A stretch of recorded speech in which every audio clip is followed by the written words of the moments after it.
早晚都会入魔。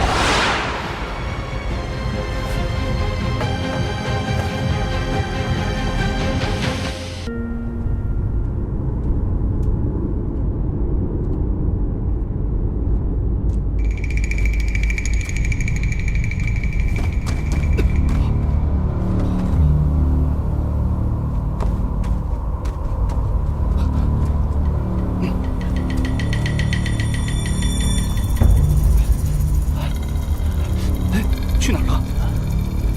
若是找不到他，死的就是我们两个了。要不咱们再往前去看看吧？哎，前方魔气太重了，我们两个过去也难逃一死。我们先回去吧。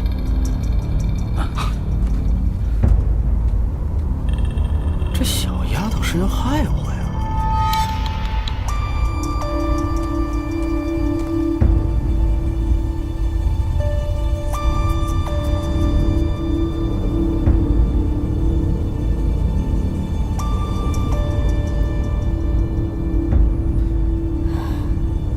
这里的魔气非但没有减少，反而更加浓重了。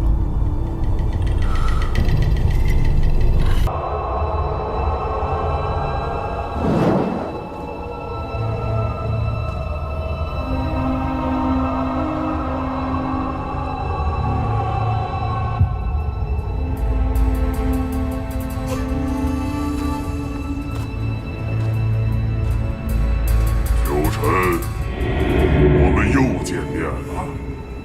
既然你能苏醒，那么我也能存活。等本君出来，再与你一较高下。你没有这个机会了。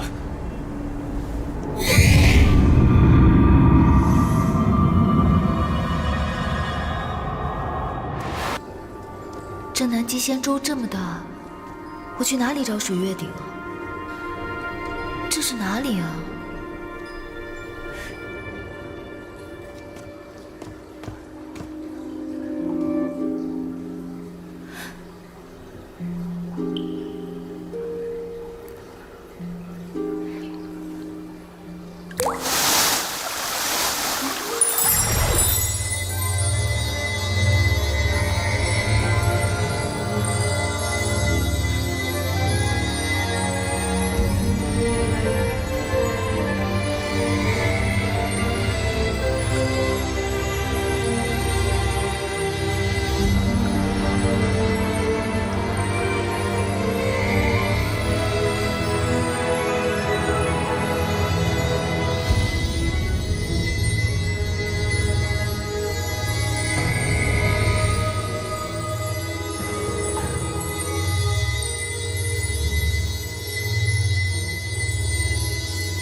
这是什么呀？这难道是能窥探人心的法宝？不对不对，我怎么能，我怎么会有亵渎神尊的想法呢？我对神尊那是敬爱，才不是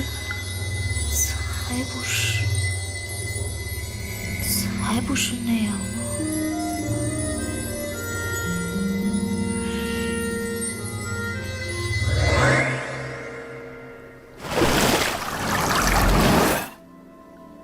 这就是能恢复万物的水月鼎。仙翁，我的孩子现在何处？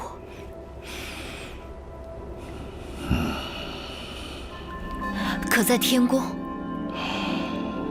不在。可在凡间？不在。可在我山灵族？不在。可在青丘？不在。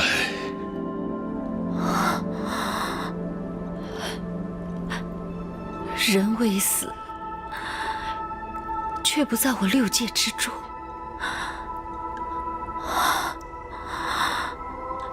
那到底在哪儿？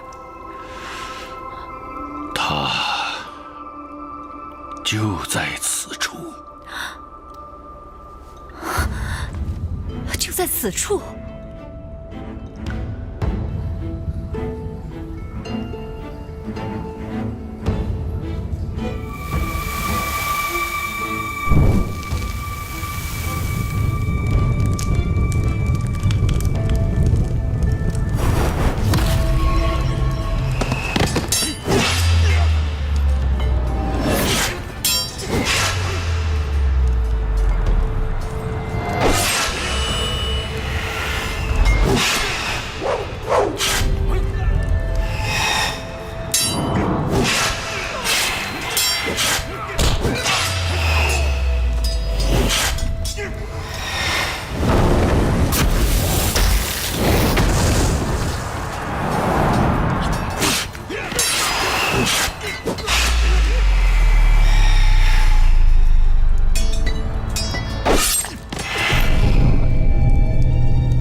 下来啊！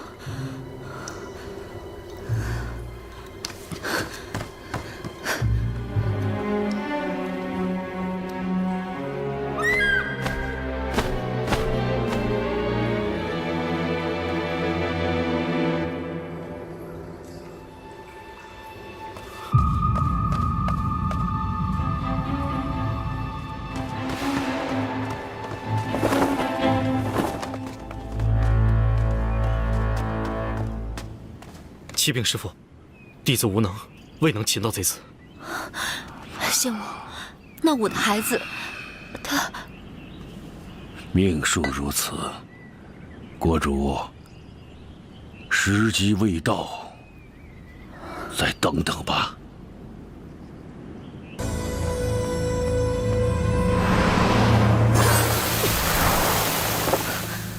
天猴神杀，上仙这是何意？你去过南岳之巅？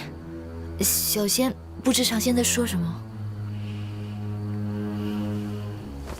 给我。什么？啊！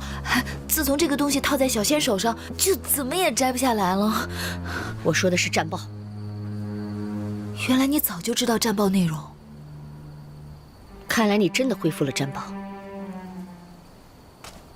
交给我。既然你知道战报真相，为何不替神尊开脱？你可知神尊为了你们袁家，受人排挤，被人非议。你母亲还去药王洞断了神尊的伤药，让他饱受寒疾之苦，还要接受紫云台公审。你们这是恩将仇报。把战报给我。你不要逼我。不给。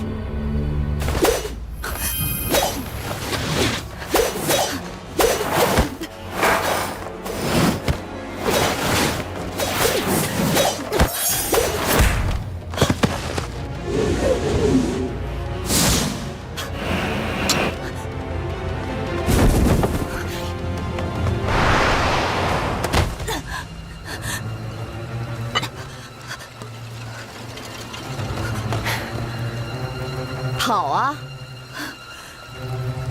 怎么不跑了？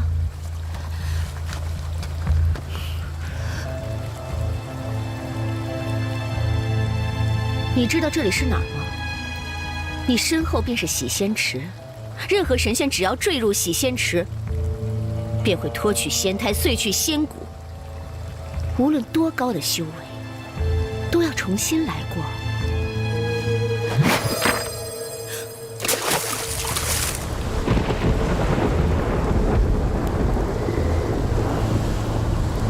你苦修了多少年才有今日的成就？哼，几万年总是有的吧？你要干什么？这不是你该参与的事情。把战报给我，我可以当做什么都没发生。那神尊怎么办？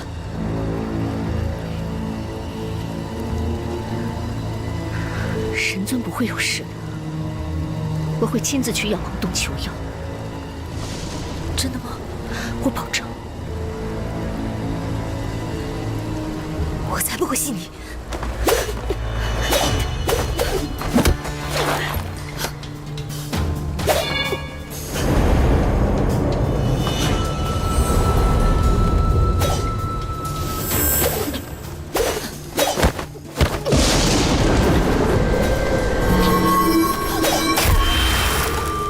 是你逼我的。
林夕，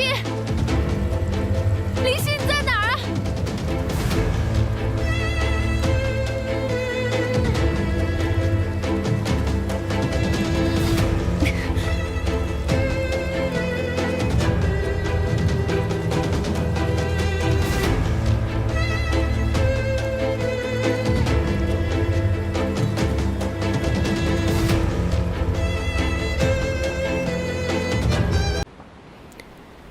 既然这么想知道真相，那就睁大眼睛，好好的看清楚了。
假的，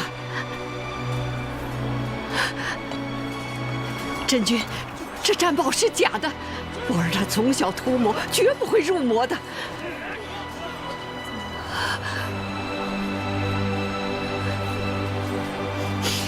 童儿，童儿，你相信你哥哥，他绝不会入魔的。童儿，去跟他们说，你哥哥他绝不会入魔的，这是假的，假的。神尊。神尊，你已入魔，都是我的错，是我连累了这么多天兵天将，乌元者死不足惜，我只求神尊可以替我照顾好袁家老少。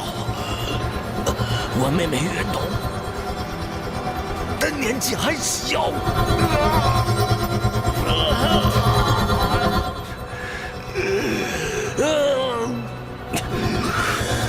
我绝不能留你，你放心，我会保护你的家族，惊人之事，不会让任何人知道。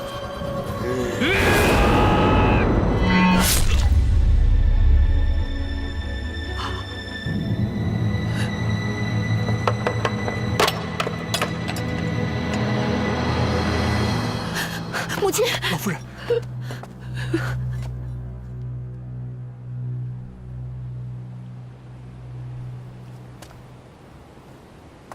是真是假，你自己心里清楚。神尊自归来的那一日起，便决定担此罪，保你袁家。是你们自己咄咄逼人，将自己逼上了绝路。青瑶医官，此事已了，我们回去吧。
会儿再找你算账。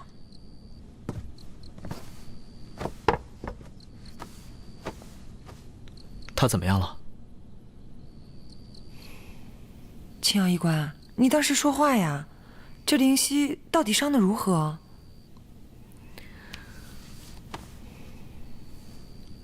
外伤虽多，但没有大碍，细心调理即可。可这内伤就麻烦了。洗仙池的水，不是谁都可以受得了的。他在里面泡了一夜，伤了根本。若是调理不好，这辈子怕是只能止步地仙，再无晋升的可能了。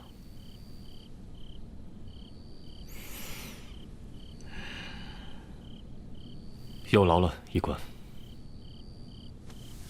神尊客气了。灵犀是我自家妹妹，别人可以不管她，我却是要管的。夜深了，都散了吧。属下告退。小仙告退。啊，我送你。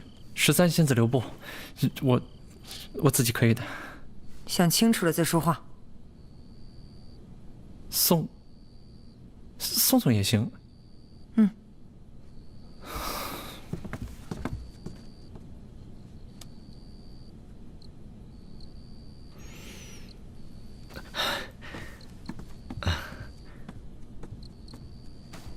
青瑶医官，我送你啊。我不走，我要留在这里照顾他。哎，这里是浮云殿，有13、花烟，还有我师兄照顾他呢。放心吧。云峰上神是不允许我留在浮云殿吗？若是这样，我可以带我师妹回桃林休养。哎，当然不是了。你看，我是有重要的事要跟你商量，哎，很重要的事情。嗯。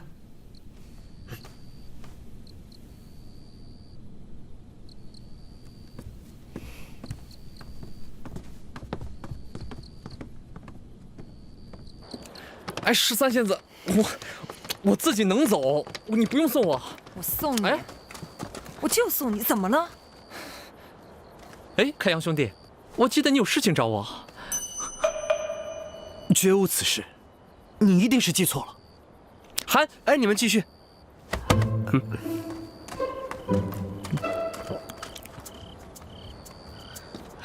青瑶医官，青瑶医官，青瑶医官。哎，青瑶医官，我有病，我要看病。青瑶医官，司命，我也有病，我病得更严重。青瑶，等等我。云峰上神。神尊还在里边，你要不要找他老人家试试？过来。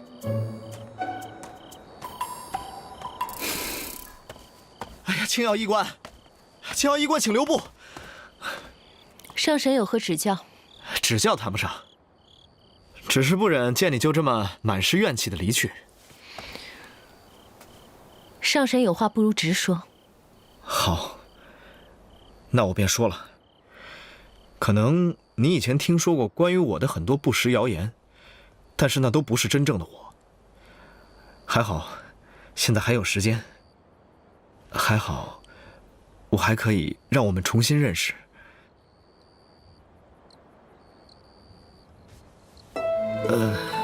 还好，我还可以让你看到我到底是什么样子的人。就拿这次的事情来说吧，今天我看到你心有怨气，灵犀的事，我师兄也……青瑶，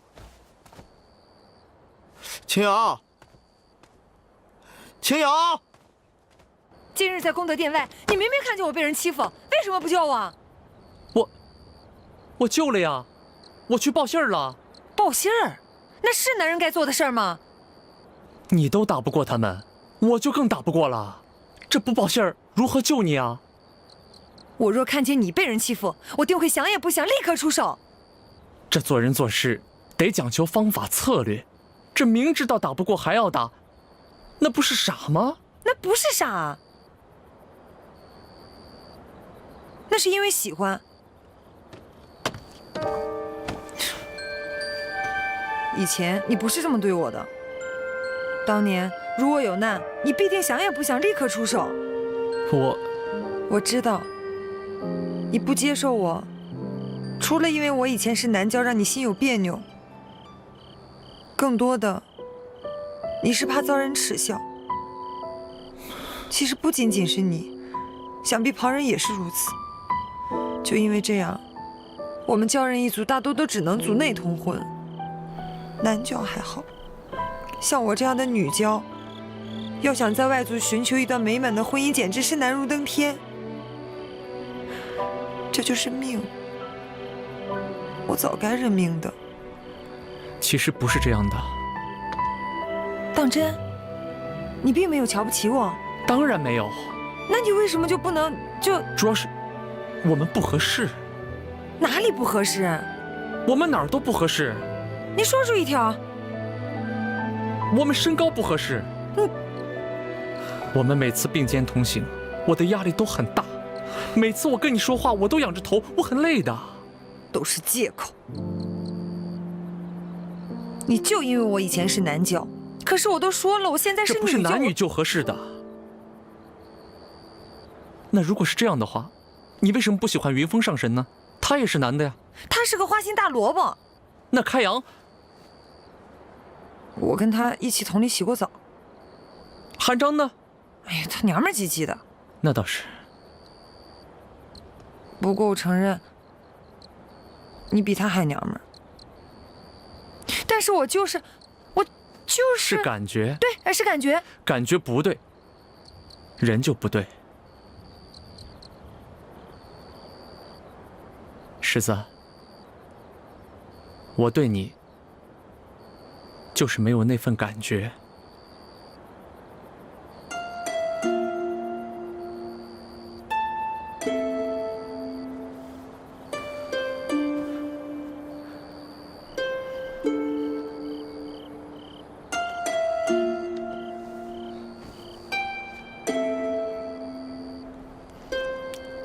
其实，我们还是可以做回朋友的，像以前一样，把酒当歌，毫无顾忌。你还能做到吗？应该能吧。这一切都是命。如果我一开始就化为女娇，第一次在你面前出现的时候就是个女人，想必就没有今天的种种了。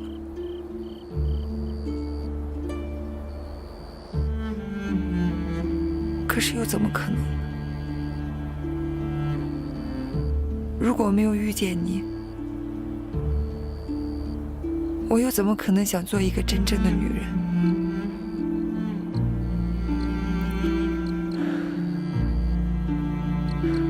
我自幼无父无母，一个人在大海里长大，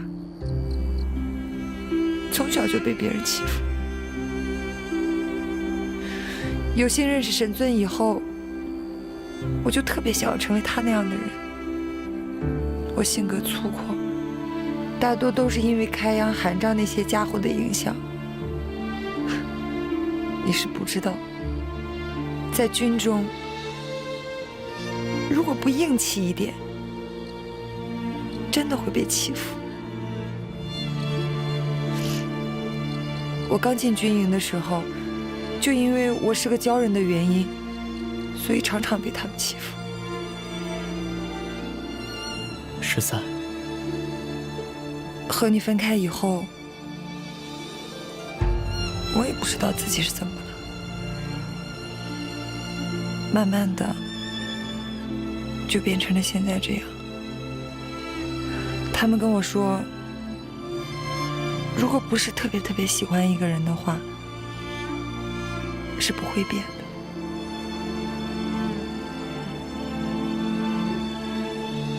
思明，我想，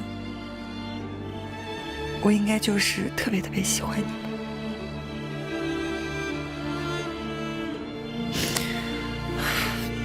我跟你说这些干嘛？你不要害怕，也不要想太多。我是男子汉大丈夫，行就行，不行就算了呗。我以后不会再纠缠你了。是。司命，我还有一事相求，希望你能帮忙。你说。我虽已是女儿身，但我却不知道如何做一个真正的女人。你司管凡人命数，必定见多识广。如果有机会，你带我去瞧瞧，那凡间的女子到底是如何的？我当是什么事呢？这有何难？你可以随时去司命殿查看。只是不要再像过去那般对我了。不会了，你多虑了。时间不早了，你先回去吧。那你……我想一个人静静。那我走了。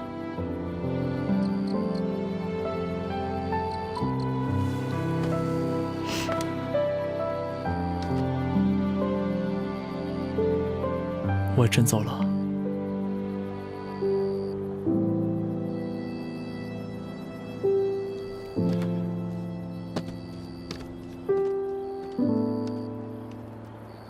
司命，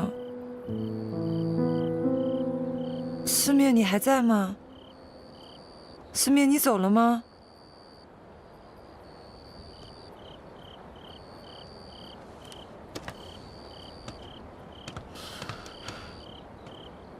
臭司命，还真是说走就走，给我等着！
禀告神尊，东海杜宇求见。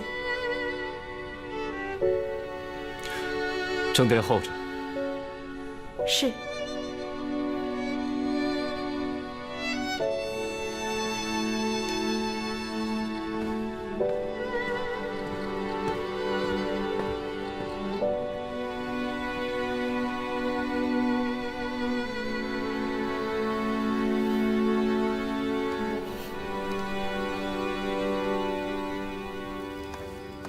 杜宇见过神尊。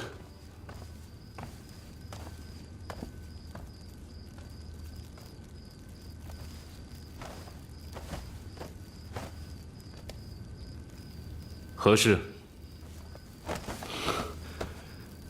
请神尊出手，救救袁统，救救袁家。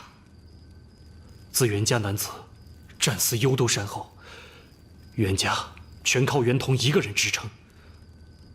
为保家族荣耀，他已经背负的太多了。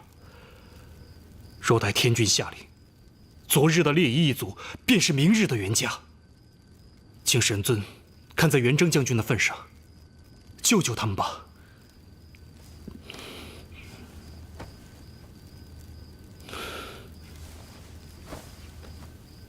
本尊问你，你要实话实说。是。当年的事，你与袁统早已知晓了，是不是？是。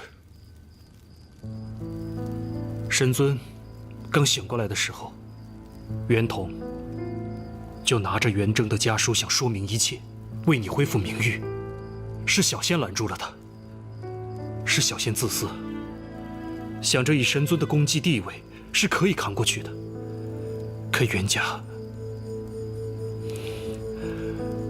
神尊，千错万错，都是小仙的错，请你大发慈悲，再救袁家一次吧。你之前宁愿被禁足受审，也不愿吐露实情，不就是想保护袁家吗？事到如今，能救袁家的，就只有你了。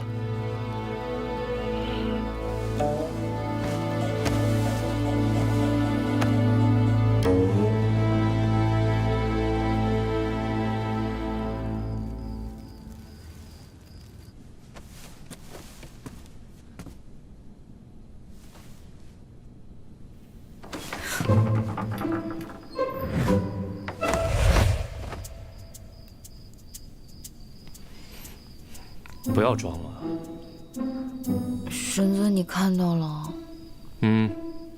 哎呀，疼！啊，胳膊疼。还装？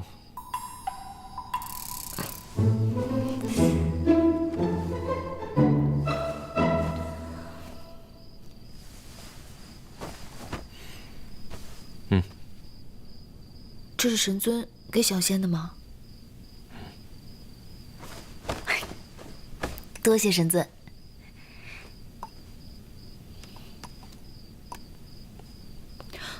神尊，你那么小气啊，就1枚。这紫气东来丹10万余年来，本尊只得3枚，1枚用于晋升上神，1枚用于神魔之战，此乃最后1枚。这么珍贵啊！那小仙收下。吃了吧，对你身体有好处。神尊给的药，小仙要留着慢慢吃。药呢？是。现在就吃了。你以为洗仙池是好玩的地方吗？这次能活着回来，算你命大。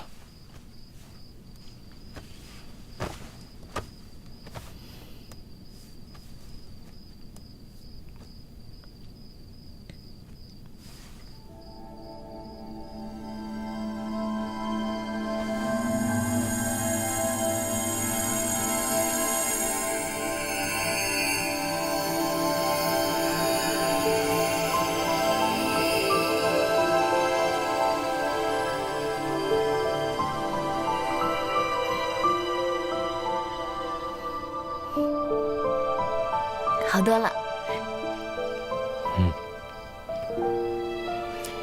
你好端端的为何跑去洗仙池，又因何坠入其中？自然不是因为活腻味了自己跳下去的，我是被袁同上仙给推下去的。袁同。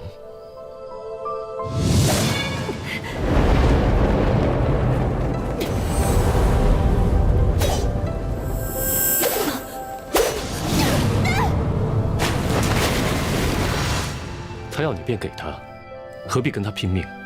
你一个小小地仙，不知道自己对上他没有胜算吗？我本来也是要把那战报给烧了的，可是他偏要抢，他抢我就偏不想给他。我就是觉得神尊为了这样一个人，饱受非议，很不值得，很委屈。你为这件事死了，便值得了？我当时也没有想那么多。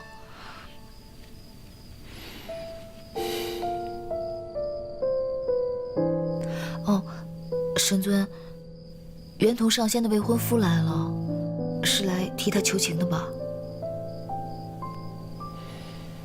神尊，你别这样看着我，我可是丹鸟族，我们丹鸟族都是小肚鸡肠，记仇的很。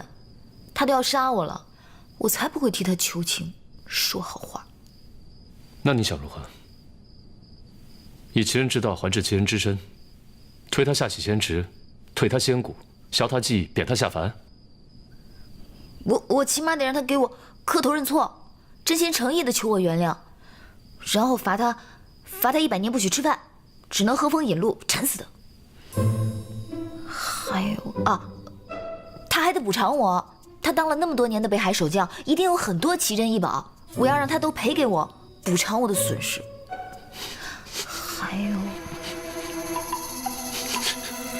神尊，你笑什么？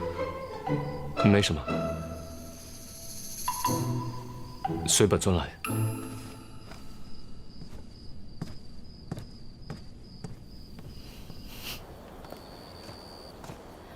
神尊，我们这是去哪儿啊？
袁同拜见神尊。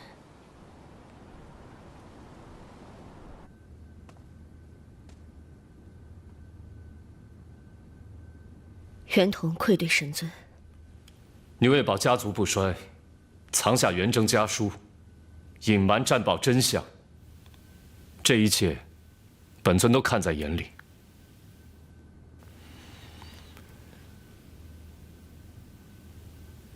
自从决定帮你袁家起，本尊已将后果看得非常清楚，亦不在乎那些流言蜚语，但你不该不择手段，妄动杀心。是你将袁家的路给走绝了。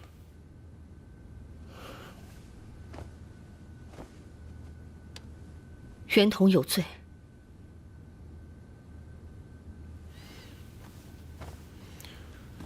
你太年轻了，莽撞而且愚蠢。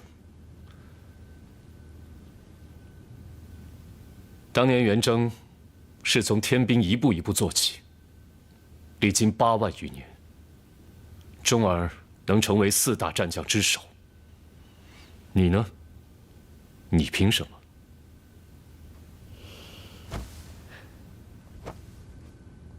袁同羞愧。这5万年来，你空座其位，连半点都没学得天族战将该有的责任以及气度。今日，本尊要废你5万年的修为，你可服气吗？任凭神尊处置。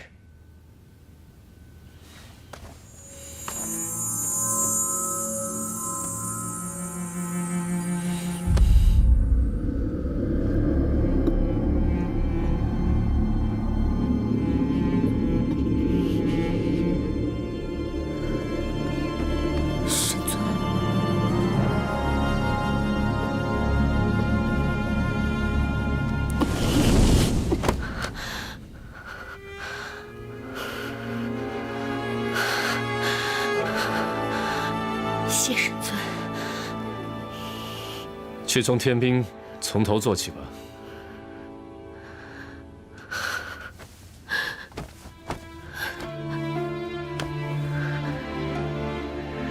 神尊不驱赶我族，还将我留在军中。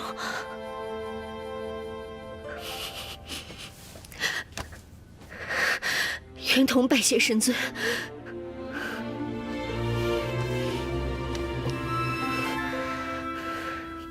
你还欠他一个道歉。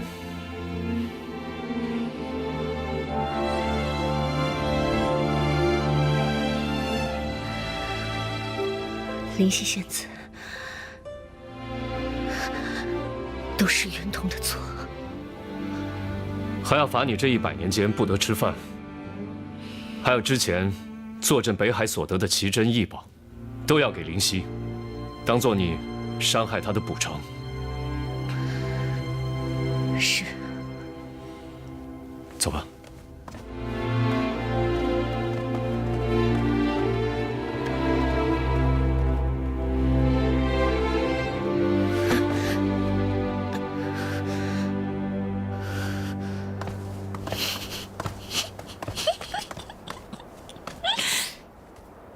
你笑什么？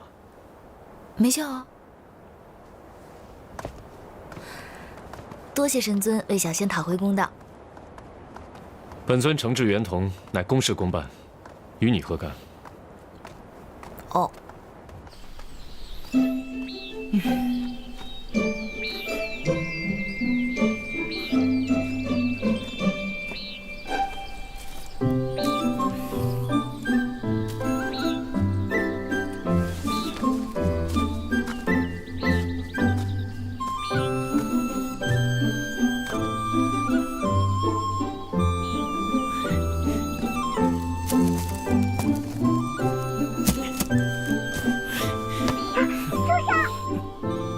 什么人啊？都说让你住手啦！到底什么人啊？藏头露尾，宵小之辈，给我出来！谁藏头露尾啦？我不就站在你面前吗？啊？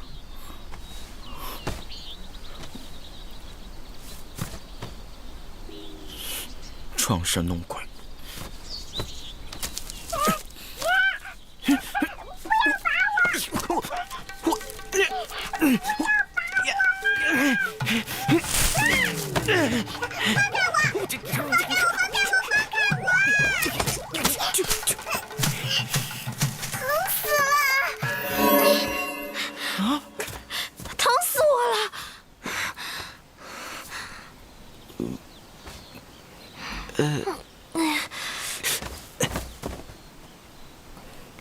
刚刚是你在说话？当然是我。啊！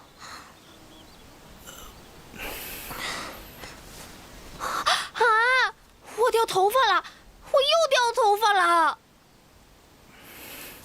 你是一株花咬精？是啊，你没见过？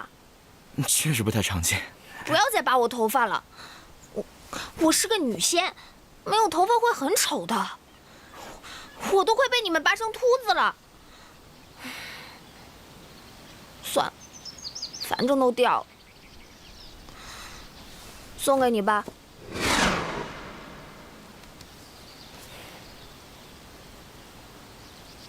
花疗是酿酒的圣品，你这么大一颗，明目张胆的生在这儿，没有被别人整颗拿去酿酒，已经是造化了。什么？你既已得道成仙，就该有点仙人的样子。不说保持人形，起码应该寻个洞府什么的，怎么还能以药材的样子随便待在路边？洞府？什么是洞府啊？算了，你跟我走吧。去哪儿？跟我去桃林啊！你在那儿可以好好修炼，不用担心一觉醒来被别人扔到酒罐子里面去了。那我跟你走，就不会有人再拔我头发啦？不会。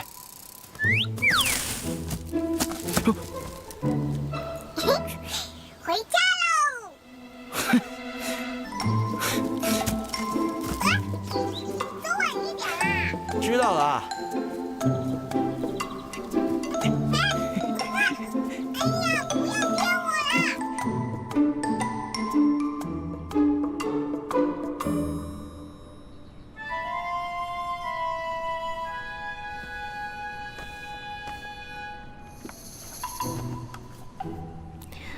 这是正阳香，取正阳之火炼制而成。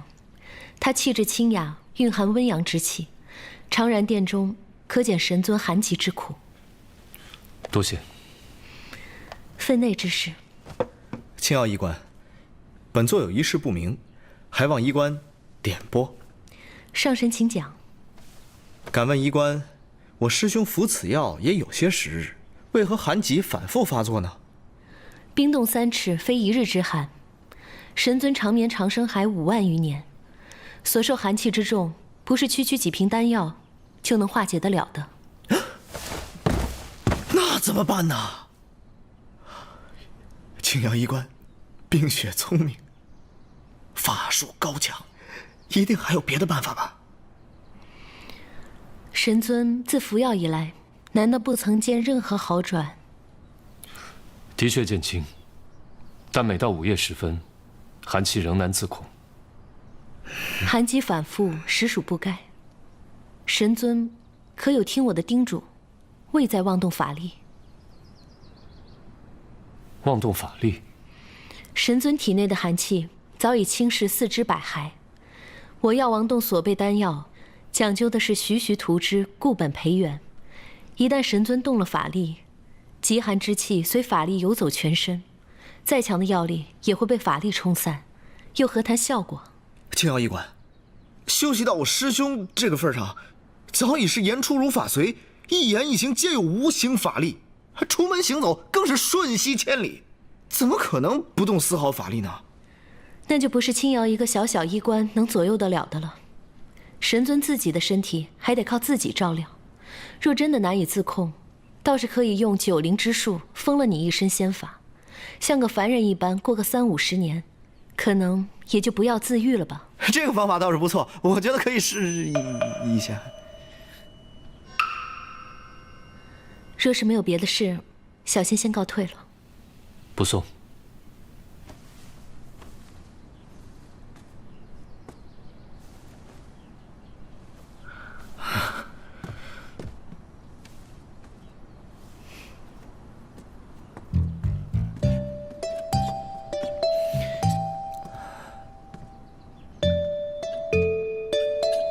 师兄，大事不好了！我陷入了刻骨铭心的爱恋之中，已是泥足深陷，无法自拔了。我有个计划，师兄，你帮我听一下。师兄，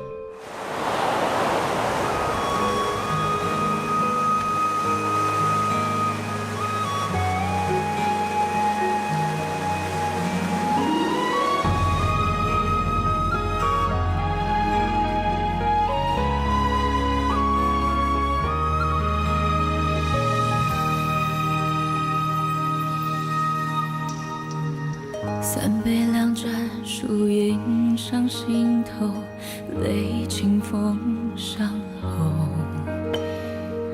三言两语将时光倒流，一瞬间看透。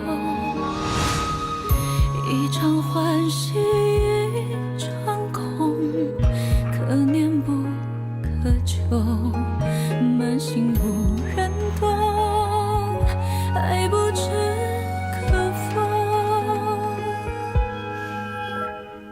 结发为夫妻，恩爱两不疑，欢愉在今夕，宴晚及良时。努力爱春华，莫忘欢乐时。若情的是情的猜测，人死当是否？一朝不舍，一生难得，为你当复来归，死当长相思。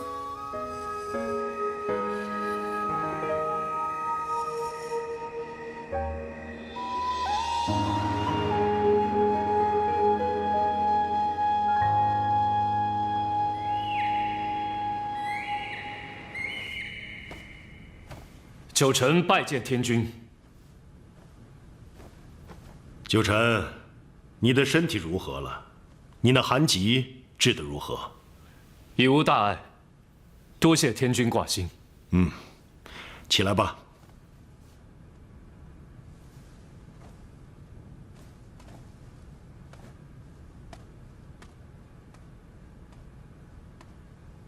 列位仙家，如何处置元征彝族一事，大家可曾商议出了对策？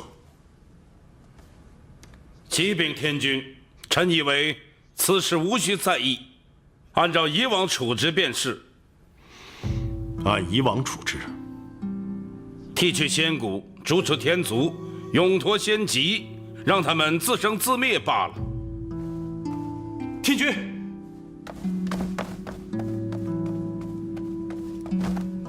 启禀天君，元征虽有过错，但是毕竟曾建功于我天族，更何况袁同将军数万年来兢兢业业，有功无过，只因其兄一人的过错便惩处一族，实在不该，还请天君法外开恩。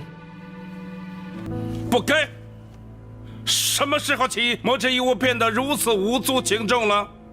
哈，他入了魔，是他10万天兵天将给他陪葬。杜上仙，你要不要去问问那10万亡灵，他们的死该还是不该？天地有序，万物有道，皆因有法可依。我天族乃统御6界之首，如果天族的律法朝令夕改，那么天君还如何掌管6界？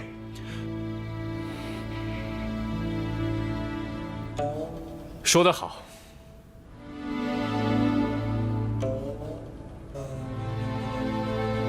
如果本座没有听错的话，战神是同意本座说的话了。怎么，战神也觉得应该严惩袁家吗？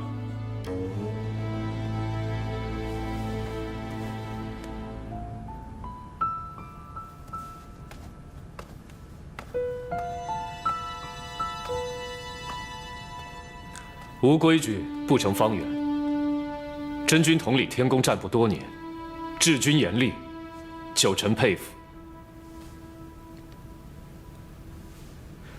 元征乃天族战将，心智不坚，被魔所惑，残害同胞，此乃大罪，无可辩驳。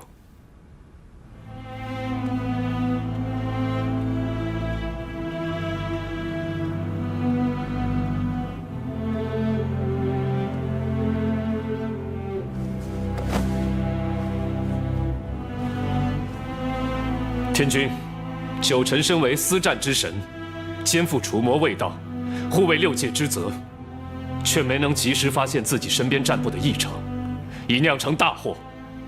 幽都山之役是我之过，请天君降罪。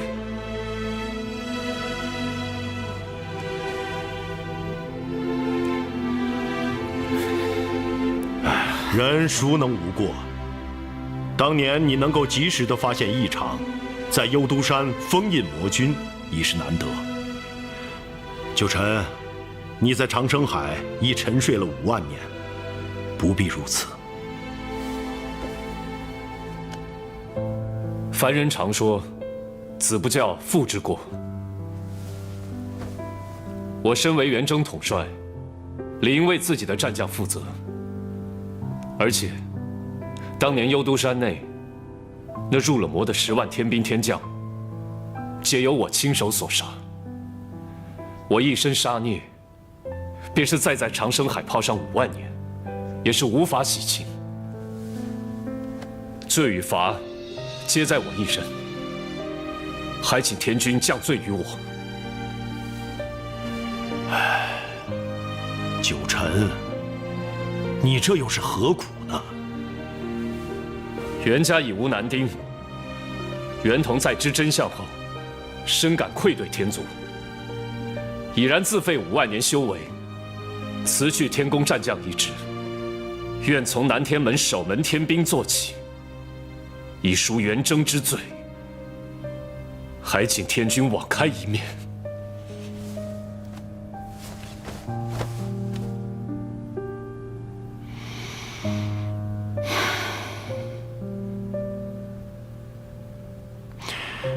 罢了，你既执意如此，白山，小仙在。传令四海，天族战神九臣，治军不严，御下无方，导致生乱。先令九臣前往紫云台领7道雷刑，众卿官刑，不得徇私。领法旨。另外，念在袁氏一族已无男丁，而袁同诚意悔改，此事就此作罢。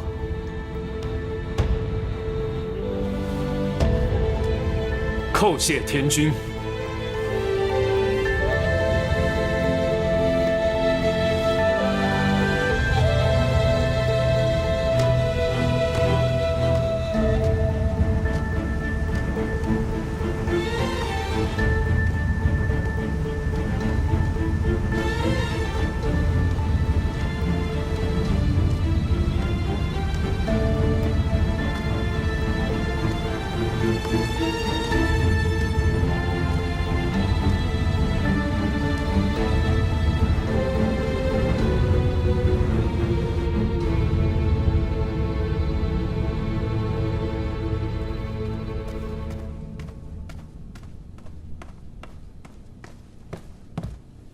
袁同，神尊去了紫云台，带你袁家守法。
袁同，神尊，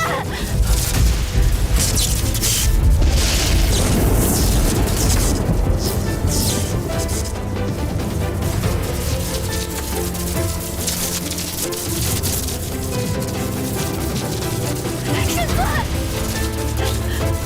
都是我的错，都是我的错。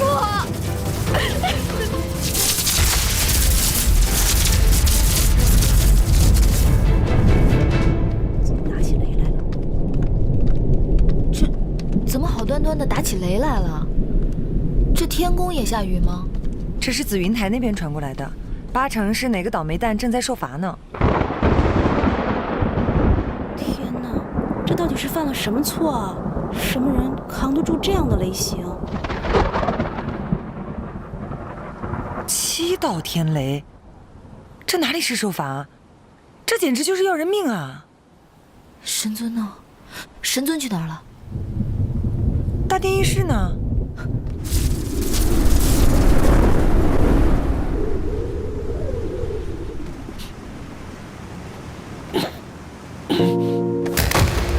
神尊，神尊！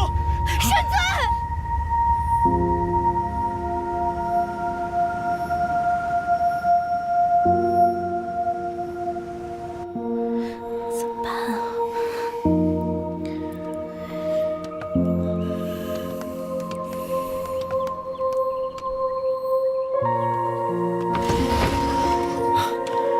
青阳医官，我师兄如何了？神尊法力高强，以神力扛住7道雷击之刑，但动用了大量神力，导致寒疾复发，来势汹汹。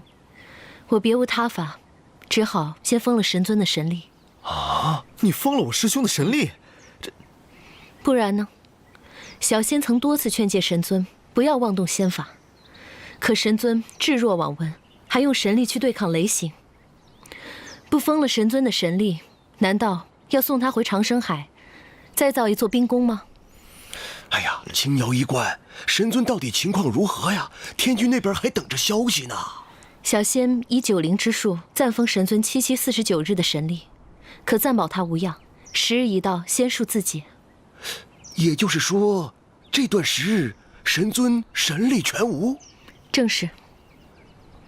那神尊日后只要神尊听小仙的话，在这49日内安心调养，好好吃药，应该无碍。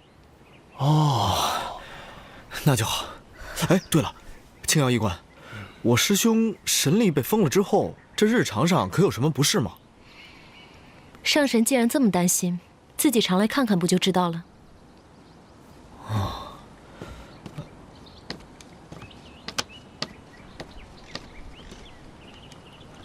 诸位，神尊乃是天族战神，如今暂时神力，唯恐宵小之辈趁机作祟，还请诸位谨言慎行。我等知晓轻重。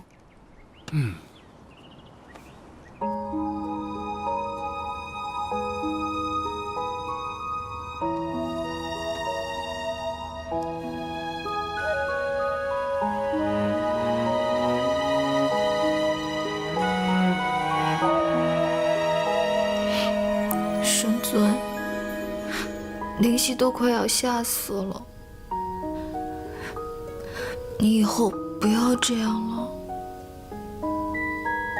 我漂流在水天一色的银河，看月光荡起层层银光，在梦中你悄然掀起了皱褶，牵引着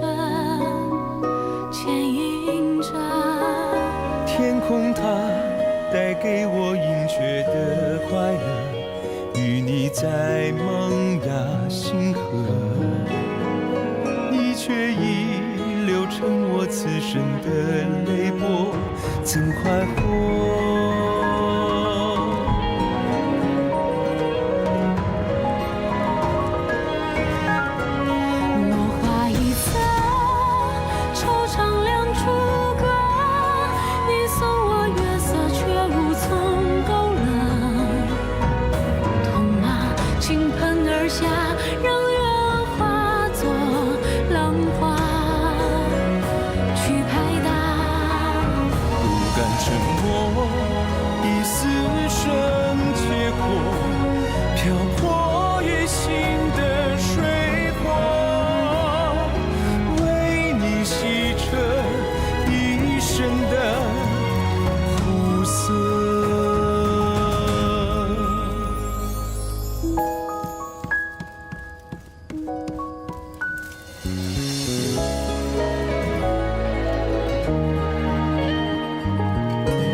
层层银光，在梦中你悄然掀起了皱褶，牵引着天空它带给我隐却的快乐，与你在萌芽星河，你却已流成我此生的泪波，怎快活？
随你笑呵，随你翻成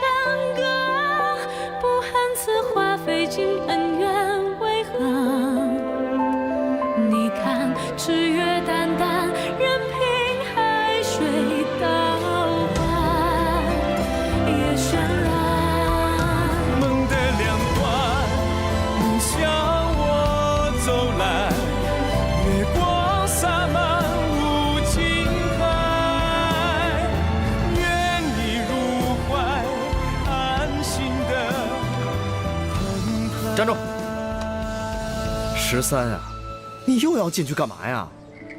这神尊昏睡多日了，我打盆水给他擦擦身子啊。你给我师兄擦身子？对啊。哎呀，怕什么呀？那以前我们在军营不都是一个桶里洗澡的吗？嘘，13呀，如今你已经是女儿身了，不要总提以前那些事情了。再说了，灵犀在里面，你就不要进去伺候了，把水端下去吧。啊，去吧。司命，云峰上神，神尊还睡着呢。我刚刚进去，他睡得可香呢。怎会昏睡这么久？司命，你手里拿的这是什么呀？哦，这些是凡人用的药品。神尊失了神力，天宫的补药药性太重，我怕他承受不住。切记，这些时日，神尊就是一个凡人，怕风怕凉，身体虚弱，一定要勤加看顾。天宫虽然没有猛禽凶兽，但像小青鸾、逐日鸟这样的飞禽，到底是未开灵智，一定要看紧神尊，别让他被鸟雀所伤。那鸟雀还能伤得了我们家神尊？他也不怕崩了他的牙？给我吧，我先下去了。不应该啊，应该早就醒了，怎会睡这么久？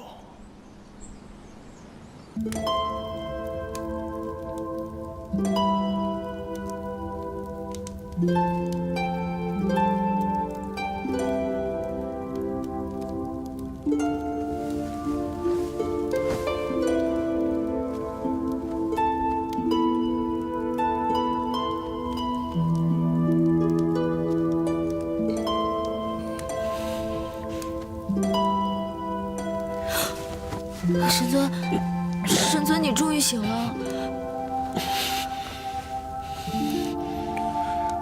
本尊睡了多久？神尊，你已经睡了7天7夜了。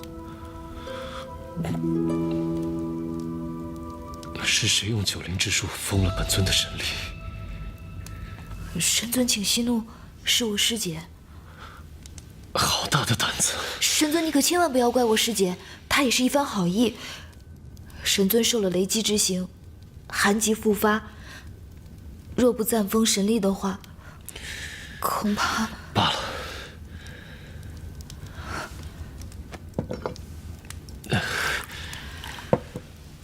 请神尊用茶。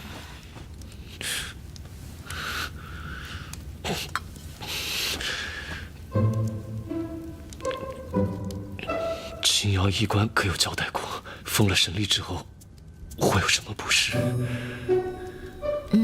师姐说，神尊暂失神力，就不能正常吞吐天宫的仙气了。虽是上神之躯，却与凡人无异，会渴，会饿，会异常疲惫，需要睡眠养神。本尊问的不是这个，本尊指的是会不会头晕、气闷、无力，好像中毒一样。这个师姐好像没有提过。神尊，你是不是哪里不舒服啊？你是不是哪里不舒服啊，神尊？啊！本尊是中毒了。怎么可能？除了我们几个，根本无人知道神尊失了神力。那云峰上神也是亲自在这浮云殿外镇守，这寝殿内小仙一直在此，寸步未离。神尊，你说，到底谁会有如此大的胆子，敢对神尊下毒啊？你说本尊睡了7天7夜？是。这7天之内，你可有开过门窗？没有。这门窗若是开了，这殿内好不容易积攒的热气，岂不是都要跑出去了？神尊，你放心，小仙知道神尊畏寒，怎么会犯如此愚蠢的错误呀？那你知道火炉密室燃烧是会中毒的。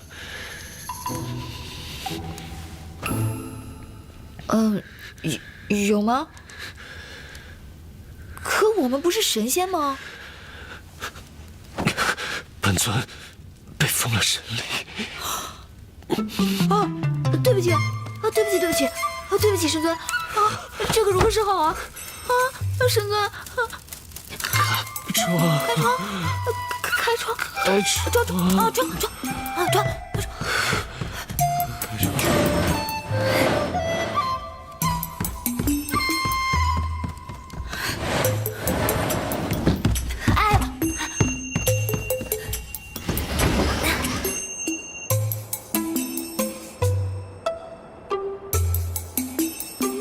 神尊，这里的云雾太大了，湿气重，以你现在的身体，不宜久坐，容易风湿。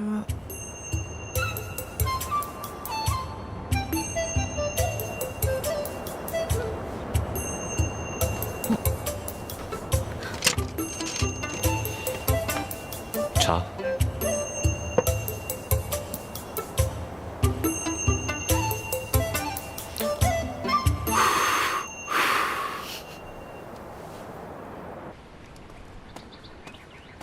青瑶，你是从浮云殿回来的吗？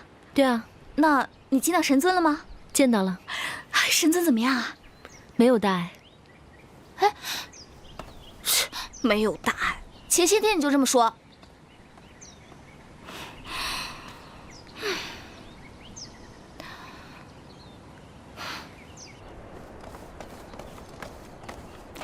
玉离仙君，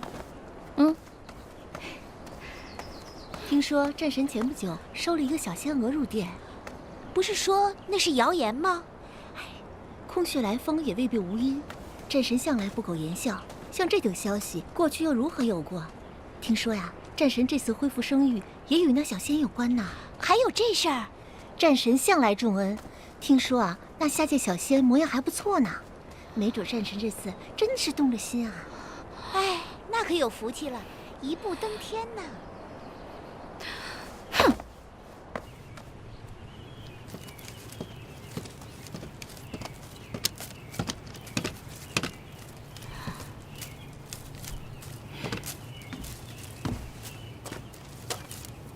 你是小仙灵犀，见过仙君。请问仙君，你是来找我家神尊的吗？果然是你呀！上次宴会匆匆一面，只当你是个普通的小仙娥，没想到你还有这么大的本事啊！看来本仙子还真是看走了眼呢。玉离元君，灵犀，你就是那个生在桃林，修习5万年至今仍是地仙，可真没长进。你的生父乐伯曾掌管药王洞，后因醉酒误事被逐出了天宫。玉离元君，你到底有何事啊？你若无事，我就先走了。哎，着什么急啊？青瑶是你的师姐，你还有一个整日到处寻衅打架的狐狸师弟，除此之外就什么都没有了。没有母族，连生母是谁你都不知道。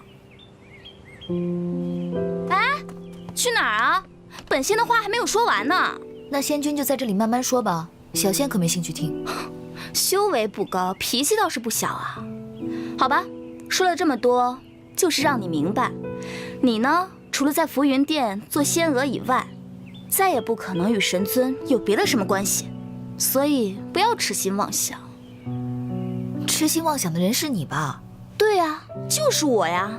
我长得比你美，修为比你高，我可以，你就不可以。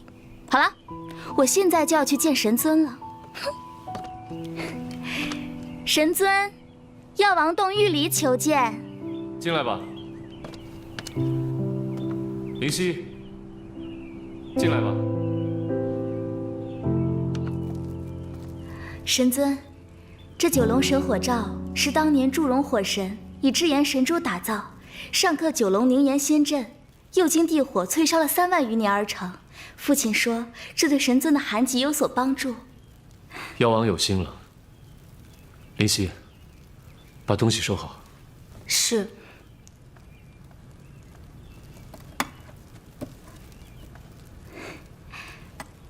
父亲还说，前阵子他外出云游，耽误了神尊进药，内心十分不安。好在我们药王洞轻徭一关还算尽职，不然还真是犯了大罪过了。药王言重了。其实，玉离的医术不比轻徭一关差。以后神尊若是不嫌弃的话，玉离可以。轻徭一关很好，多谢仙子。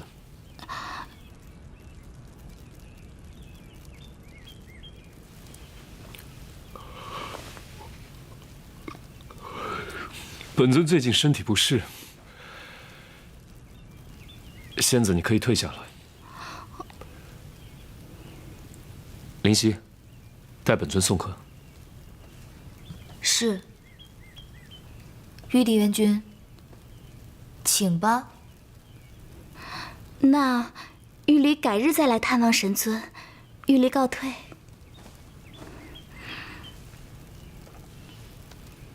小仙送玉离元君。不用你送了，这儿我比你熟。那正好。元君慢走啊。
我好像睡着了。我怎么睡着了？神尊，你什么时候醒的？刚刚。凡人怎么那么爱睡觉？不只是凡人爱睡觉，神仙更爱睡觉。我爹每次一喝醉就睡上个3、5年的。这世上不爱睡觉、整日修炼的，恐怕就只有神尊你了。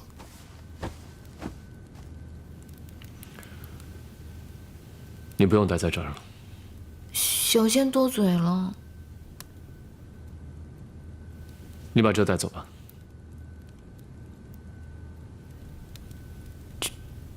这个是药王给神尊你的。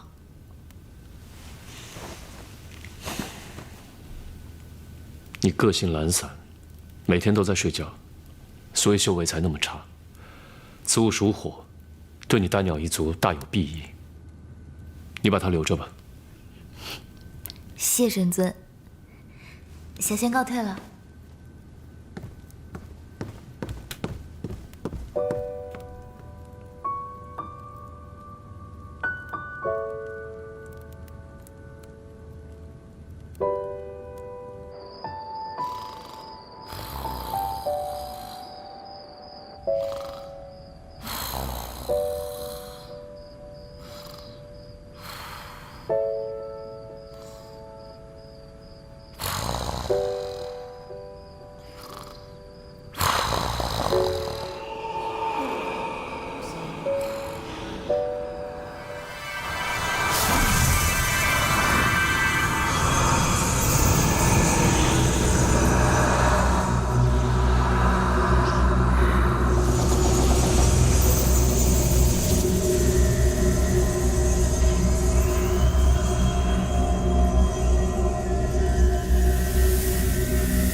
全族被奸人所害，小人愿追随魔君，肝脑涂地，百死不悔。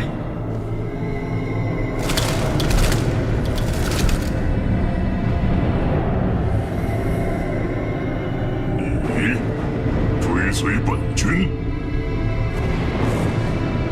小人愿意为魔君解除桎梏。旧臣耗尽神力将本君封印在此，险些搭上自己的性命，就凭你也敢妄言助本君挣脱桎梏？小人当然没有那个实力，但小人可以解开福灵院，召唤幽冥之门，那是神魔两界的通道。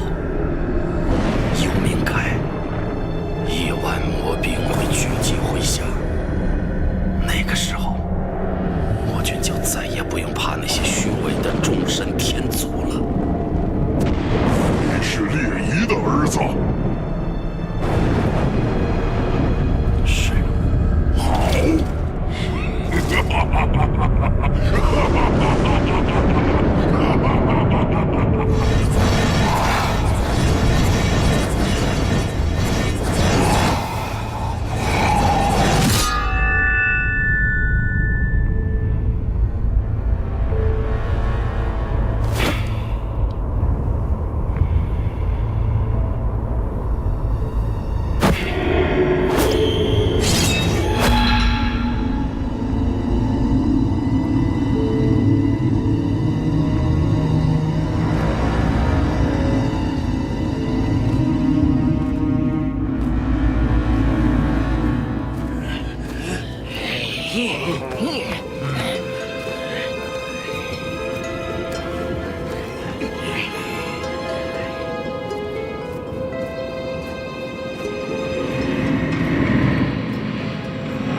推迟来见。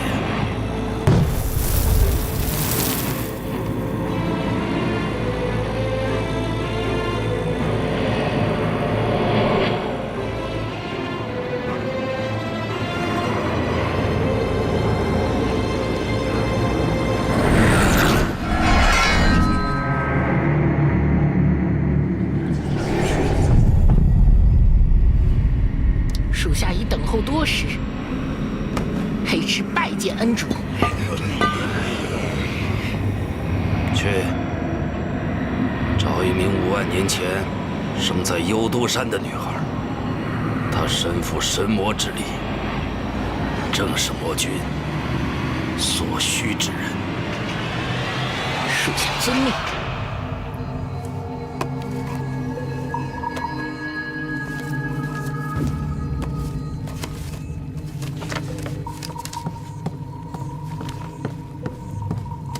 国师，仲浩果然没死，他入了魔。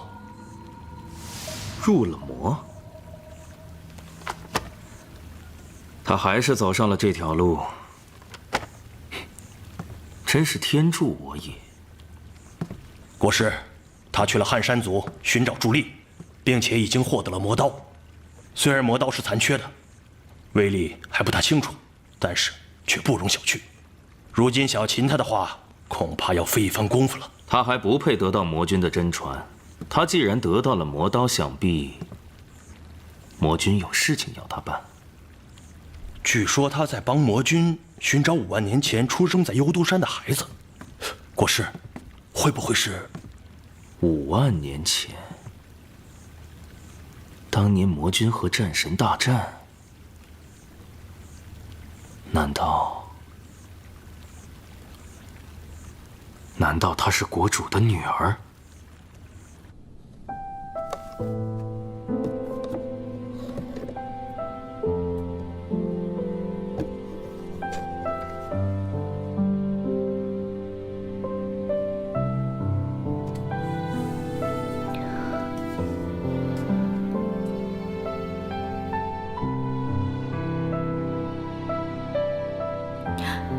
仙武，我的孩子是生是死？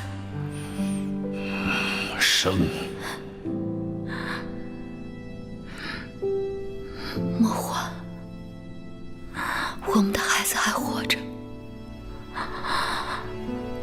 我一定会找到他。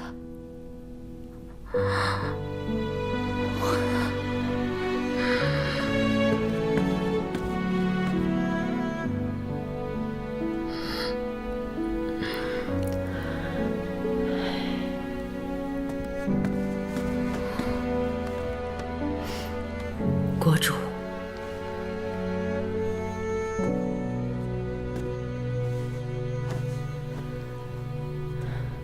国主，你要想开些。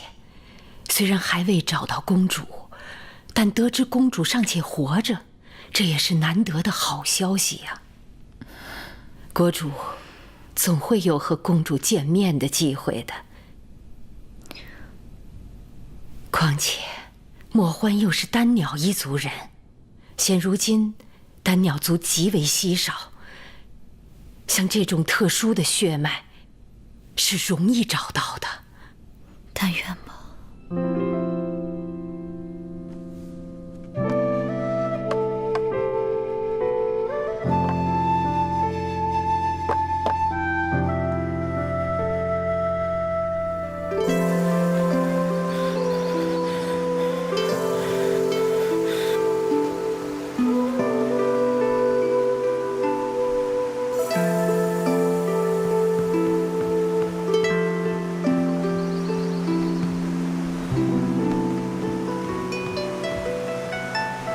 阁下可是乐伯？正是，不知您是？山灵族灵月。原来是山灵国主，有失远迎，失礼了。不必多礼。不知山灵国主此次前来，所为何事？早就该来的。不知乐伯可识得此物？